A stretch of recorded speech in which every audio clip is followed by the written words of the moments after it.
Hi guys, welcome to the 14th podcast of Let's Revise MBBS Cardiology, and today we'll be continuing with the arrhythmia part and we'll talk about AVRT. So AVRT is atrioventricular reentry tachycardia. So we had seen that there are two pathways. One is the normal conduction pathway from the SA node, AV node, bundle of His, the Purkinje fibers, and the other one is aberrant pathway, which is the bundle of Kent. So in AVRT type, we have two types. One is orthodromic and the other one is antidromic. Okay. So in orthodromic type, the impulse from the atria goes to the ventricle through the normal pathway and goes back to the atria through the aberrant pathway. Okay. And in antidromic type, the impulse goes from the atria to the ventricle through the aberrant pathway and goes back to the atria through the normal pathway. Okay. So anti is opposite to that of normal. What is normal? Impulse going from the normal pathway is normal, which happens in orthodromic. That's why in orthodromic, the QRS complex will be narrow, whereas in antidromic type of AVRT, the QRS complex will be wide. Okay, the more common among those two is the orthodromic variety. Okay, and in case of AVNRT, we had seen that atria and ventricle were contracting almost at the same time. That's why the P wave was getting buried in the QRS complex. But this does not happen in AVRT because the re-entry circuit is very large. In AVNRT, it was very localized re-entry circuit. But here the re-entry circuit is large. That's why P wave always falls out of the QRS complex. Okay, so let's see the ECG of orthodromic WPW or orthodromic AVRT. So the QRS complex will be narrow or wide? It will be narrow because let's discuss only about orthodromic AVRT because antidromic is rare and that is not included in narrow QRS complex, that is in wide QRS complex. So let's restrict our discussion to orthodromic AVRT. So QRS complex will be narrow. The RR interval will be regular, right? So, and the P wave morphology will not be normal because now it is going through the bundle of Kent. So the morphology will not be normal and P wave will fall outside the QRS complex. So if the P wave is falling outside the QRS complex, we can have AVRT, but AVNRT is also possible. So how do you differentiate? We see the time interval between the P wave and the QRS complex. We see the RP interval. Okay, so if the RP interval is less than 80 millisecond, then it is mostly AVNRT, and if it is more than 80 milliseconds, then it is AVRT. Okay, because we have seen that in AVNRT it will be either embedded in the QRS complex or it will be just outside the QRS complex, but the time difference will be very less. But in AVRT, the time difference will be more than 80 milliseconds. Okay, and delta waves will not be seen in AVRT. It is seen in WPW syndrome. Right? Now, the management of orthodromic AVRT is exactly similar. The immediate management of AVRT is similar to that of AVNRT. So that's why even if we cannot differentiate AVRT from AVNRT or we are confused in the emergency, it's not a problem because the management for both of them is the same. But for managing antidromic type of AVNRT, we mainly focus on securing the rhythm. So we give antiarrhythmic drugs like procainamide or ibutylide. And if it is a recurrent type of antidromic AVNRT, then we prefer flecainide. But the definitive treatment is radiofrequency ablation of the aberrant pathway. Okay, so that was about AVNRT and AVRT. Now let's move on to the atrial tachycardias. So now let's again revise the protocol. First, we see the QRS complex. It is not narrow. Then we see the RR interval. The RR interval is regular. Then if we see P wave morphology, if the P wave morphology is normal, then it is sinus tachycardia. If there is no P wave, or if there is no P wave, then it can be AVRT or AVNRT or junctional tachycardia. And if the morphology of P wave is abnormal, then it is atrial tachycardia. So in atrial tachycardia, the impulse are originating from the foci, in the muscles of the atrium. Okay, so atrial tachycardia can be of two types: focal atrial tachycardia or multifocal atrial tachycardia. In focal atrial tachycardia, there is only one focus through which the impulses are coming, and in multifocal atrial tachycardia, there are various foci through which the impulses are coming. Okay, so ECG of atrial tachycardia will have a rate of around 140 beats per minute. It will be a narrow QRS complex, and if it is focal atrial tachycardia, the RR interval will be regular. Okay, P waves will be present, but they will be of abnormal morphology, and they will come before QRS complex, obviously before QRS complex. Okay, now this is about the one ECG. You can see the image of the ECG in the on the internet, and you can compare this. Okay, but if the QRS complex is narrow but the RR interval is irregular, then first thing which we think about is atrial fibrillation. But the thing is, in atrial fibrillation we don't see P waves. Okay, so if the RR interval is irregular but we are seeing P waves, then it is the most probable diagnosis is multifocal atrial tachycardia. Okay, so narrow complex irregular RR interval, two possibilities: atrial fibrillation and multifocal atrial tachycardia. P wave not seen, the most probable diagnosis is atrial fibrillation. P wave seen, then the diagnosis is multifocal atrial tachycardia. The morphology of P waves in multifocal atrial tachycardia will be of different morphologies. The morphology will be different because every time the impulse is coming from the different foci. Okay, so at least you will see 3 to 4 different morphologies of P wave. Okay, so focal atrial tachycardia, the mechanism for focal atrial tachycardia is enhanced automaticity. So as we discussed, the AV nodal blocking drugs or vagal maneuvers will not be helpful. Okay, and if there is focal atrial tachycardia, there is most of the time there is some structural abnormality in the heart. It can be due to MI, previous MI, or obstructive lung disease, or digoxin toxicity. Okay, the features of focal atrial tachycardia will get discrete P waves, and the other features like regular RR interval, etc. we have discussed already. So the treatment for focal atrial tachycardia is catheter ablation of the ectopic foci, and that is the treatment of choice. But other drugs which we can give are again antiarrhythmic drugs like ibutilide, procainamide, or flecainide. And remember, if there is any supraventricular tachycardia with heart failure, the drug which is preferred is amiodarone. Okay, so anytime if in the question you see heart failure or supraventricular tachycardia, you can mark the answer as amiodarone. Now let's talk about atrial fibrillation. So in atrial fibrillation, there will be irregular rhythm, and the rate will be around 100 to 160. So there are three types of atrial fibrillation: paroxysmal atrial fibrillation, persistent atrial fibrillation, and permanent atrial fibrillation. Paroxysmal atrial fibrillation is that atrial fibrillation which spontaneously resolves within 7 days. Most of the time it resolves within 48 hours. Okay. Persistent atrial fibrillation is that which lasts for more than 7 days. Okay, or requires cardioversion for termination. And permanent atrial fibrillation is which cannot be terminated or which lasts for more than 1 year. Now, what are the causes for atrial fibrillation? So, most common valvular heart disease causing atrial fibrillation is mitral regurgitation.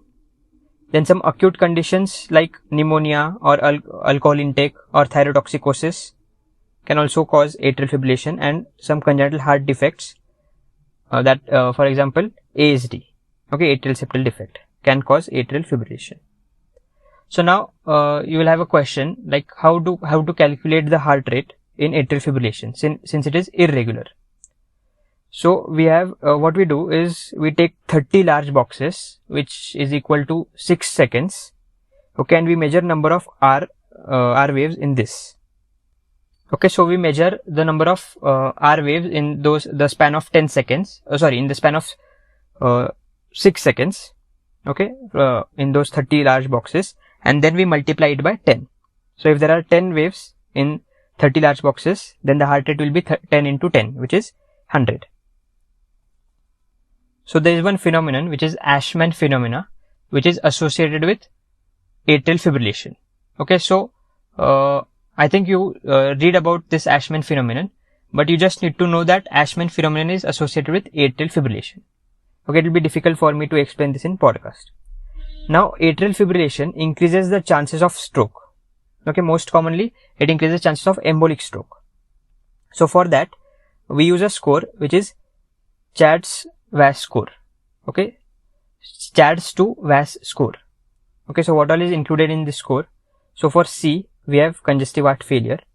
From H, we have hypertension. A is age more than 75 years. This has 2 points. D is for diabetes. S is for previous history of stroke or TIA. For this also we have 2 points. And VAS is any vascular abnormalities. A is for age, and S is for sex, so female sex. Okay, and age more than 75 years has 2 points. Age between 65 and 75 has 1 point. Okay, so we calculate for all those patients who have atrial fibrillation, we calculate the score. So if the score is 0, then the patient does not need any antithrombotic. If the score is 1, then we need to start the patient on aspirin. And if the score is more than 1, that is if it is 2 or more, then we need to start the patient on oral anticoagulation, because there are increased chances of stroke. So oral anticoagulation, we have options like warfarin, we can give dabigatran, or we can also give rivaroxaban. So dabigatran is preferred, right? So management of atrial fibrillation, we can do 2 things. We can control the rate and we can control the rhythm. So we have 2 options, rate control and rhythm control. Both of them are equally effective. It's not that rate control is better or rhythm control is better, but rhythm control, general basic dictum is that the rhythm control is preferred in young patients or in patients who cannot take anticoagulants, or if atrial fibrillation is due to some reversible cause. We can reverse the atrial fibrillation, then we go for rhythm control. If it is due to structural abnormality and if it cannot be reversed, then we prefer rate control. Okay. So what is rate control? Rate control is basically the atria is contracting at a very higher rate, that is 350, 400 or more than that. We don't want this impulse to go to the ventricles. So we just block the AV node. We try to block the AV node so that the ventricles are contracting at a lesser rate, around 100, 120. Okay. And rhythm control is we control the rhythm. So for rhythm control, if the patient is hemodynamically unstable, we have seen always go for DC cardioversion with 200 joules in atrial fibrillation. But if the patient is hemodynamically stable, then we can go for pharmacological cardioversion by giving antiarrhythmics like procainamide, which is class 1A drug, or ibutalide, which is class 3 drug. So ibutalide is preferred, and we have seen that amiodarone is preferred in patients with ventricular failure. Okay, the definitive treatment for this is catheter ablation, and one surgical procedure which can be performed is Maze procedure, Maze procedure.